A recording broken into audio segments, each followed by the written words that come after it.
శ్రీమాత్రే నమ. శ్రీ గురుభ్యో నమ. తదుపరి కర్కాటక రాశి. విశ్వవసునవ సంవత్సరంలో కర్కాటక రాశి వారికి సంబంధించి ఎలా ఉండబోతుంది అనే విషయాన్ని ఇప్పుడు మనం తెలుసుకుందాం. కర్కాటక రాశి వారికి ఆదాయం 8, వ్యయం 2, రాజభుజం 7, అవమానం 3. కర్కాటక రాశి వారికి సంబంధించి ఈ సంవత్సరంలో ఆరోగ్య సమస్యలు అధికంగా ఉండేటువంటి అవకాశం ఉంది. విదేశీ ప్రయాణాలు అనుకూలిస్తాయి. న్యాయపరమైనటువంటి విషయాల్లో లాభం చేకూరుతూ ఉంటుంది. రైతులకు ఆశాజనకమైనటువంటి ఫలితాలు అధికంగా కనిపిస్తూ ఉంటాయి. గతంలో ఉన్నంత ధనము కానీ గతంలో ఉన్నంత రాబడి కానీ లేకపోయినప్పటికీ వీరు ఏదైతే దారుణంగా ఉంటుంది అనుకుంటారో అంత దారుణమైన పరిస్థితి మాత్రం ఉండదు అని చెప్పొచ్చు.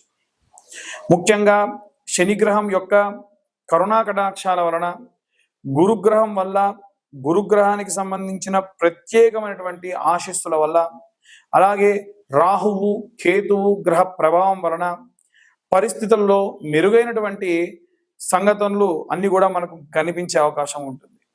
అంటే అస్సలు ఛాన్స్ లేని చోట మీకు ప్రమోషన్ వచ్చే ఛాన్స్ ఉంటుంది. ఇలా ఒక విధంగా కాకుండా అన్ని వర్గాల నుంచి చూసుకుంటే అన్ని రకాలుగా కూడా మంచి మెరుగైనటువంటి పరిస్థితులు కనిపిస్తూ ఉన్నాయి.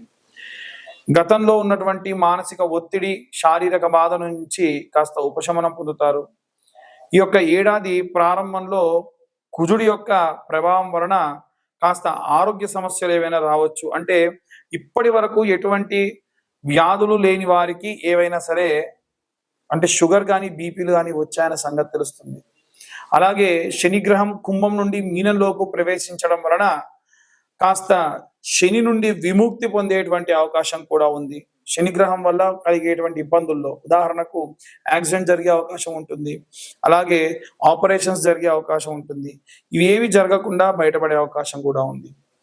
ఈ రాశి నుంచి శనిగ్రహం 8వ స్థానంలో సంచారం చేయడం వలన కొన్ని సమస్యలు ఎదుర్కొనేటువంటి అవకాశం ఉంది. ప్రథమార్థంలో ఈ యొక్క శనిగ్రహం మీనంలోకి ప్రవేశించడం వలన ఈ రాశి వారికి 7.5 నుంచి ఉపశమనం కూడా కనిపిస్తుంది. ఈ సమయంలో కష్టానికి తగినటువంటి ప్రతిఫలములు కూడా పొందవచ్చు. కొత్త ఉద్యోగంలో చేరవచ్చు. ఏవైనా శుభవార్తలు వినొచ్చు. సంతానం లేని వారికి సంతానం కలగవచ్చు. 7.5 వచ్చినా 7.5 విముక్తి జరిగినా వీరికి కష్టమే, దాంట్లో ఎటువంటి సందేహం లేదు. కానీ గతంలో కష్టపడ్డా కానీ ప్రతిఫలం లేని వారికి ఇప్పుడు కష్టం పడడంతో పాటుగా ఏవైనా మంచి సత్ఫలితాలు, శుభకార్యాలు, పెళ్లిళ్ళు, పిల్లలకు పెళ్లిళ్ళు, సంతానం లేని వారికి సంతానము, ఉద్యోగం లేని వారికి ఉద్యోగము, ఏవైనా వస్తువు కొనాలనుకున్న వారికి వస్తువు, ఇల్లు కొనాలనుకున్న వారికి ఇల్లు. ఇప్పుడు నేను చెప్పిన వాటన్నిటికీ సంబంధించి చూడండి, ఖర్చుతో ముడిపడి ఉంటారు. పిల్లలు పుడితే వారికి సంబంధించిన పోషణ, ఇల్లు కొనుక్కుంటే దానికి సంబంధించిన పోషణ, ప్రమోషన్ వస్తే బాధ్యత, అన్ని బాధ్యతలు మీద పడతాయి. కాబట్టి ఆ బాధ్యతలని సరిగ్గా సక్రమంగా నిర్వర్తిస్తూ కాస్త ఒత్తిడికి లోనేటువంటి అవకాశం ఉంది. శనిగ్రహము 9వ స్థానంలో సంచారం చేయడం వలన ఈ యొక్క శని కంటక ప్రభావం వలన, అంటే కంటకుడు అని అంటే సాధారణంగా ఏంటంటే కాస్త కఠినమైనటువంటి చూపు కలవాడు అని అర్థం. ఈ సమయంలో పనిలో భారీగా ఆర్థిక పరమైనటువంటి ప్రయోజనాలు పొందొచ్చు.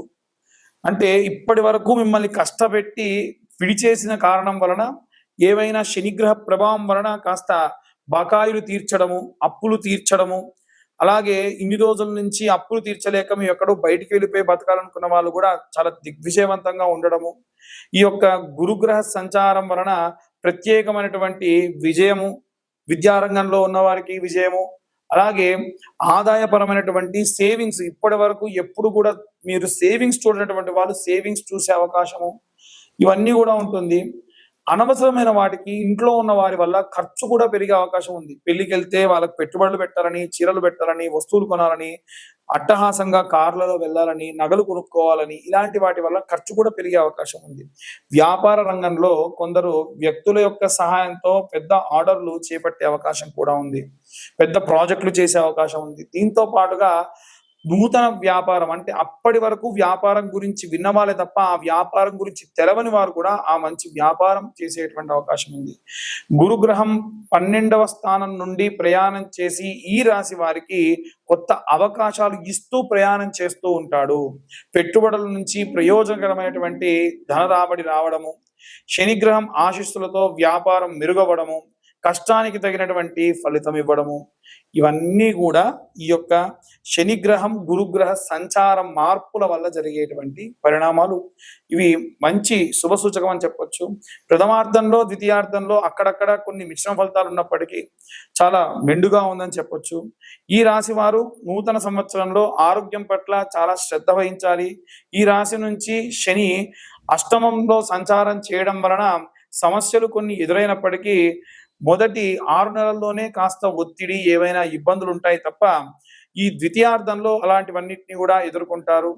మే 18వ తారీఖు తర్వాత నుండి గురుగ్రహం సంచారం మారడం వలన ఆరోగ్యం మెరుగవుతుంది, సమస్యల్లో ఒత్తిడి తగ్గుతుంది, ప్రయత్నం చేసిన వాటన్నిటికీ కూడా సత్ఫలితాలు పొందుతారు. కర్కాటక రాశి వారు నూతన సంవత్సరంలో విద్యా రంగానికి సంబంధించి మంచి జ్ఞాపక శక్తితో మెరుగైనటువంటి విద్యా ఆరంభంతో మంచి ఉత్తమమైనటువంటి ఒక విద్యాలయంలో చదవడము, అలాగే గురుగ్రహం ప్రభావం వలన విద్యకు సంబంధించిన రంగాల్లో ఎందులో అయితే పోటీ పరీక్షలు కానీ ఇంటర్వ్యూలు కానీ ఇవన్నీ కూడా సక్సెస్ అయ్యేటువంటి అవకాశం ఉంది. మే తరువాతి కాలంలో చూసుకున్నట్లయితే కాస్త పరిస్థితులన్నీ కూడా మందగమనంగా ఒక 15 నుండి 20 రోజుల పాటు ఉన్నప్పటికీ ఆ తర్వాతి కాలం అంతా కూడా చాలా ఆహ్లాదకరంగా ఉంటుంది. విద్యార్థులకు అద్భుతమైన ప్రతిఫలాలు పొందుతారు.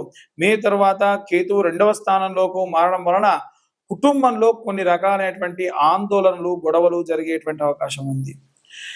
మీరు మీ పాటికి మీరు ఉద్యోగం చేసుకొని వస్తే ఇంట్లో అసలు ఏం జరిగింది, ఎందుకు ఇలాంటి వాతావరణం ఉంది అని ఆశ్చర్యపోయేటువంటి అవకాశం కూడా ఈ యొక్క మే నెలలో మనకు కనిపిస్తుంది.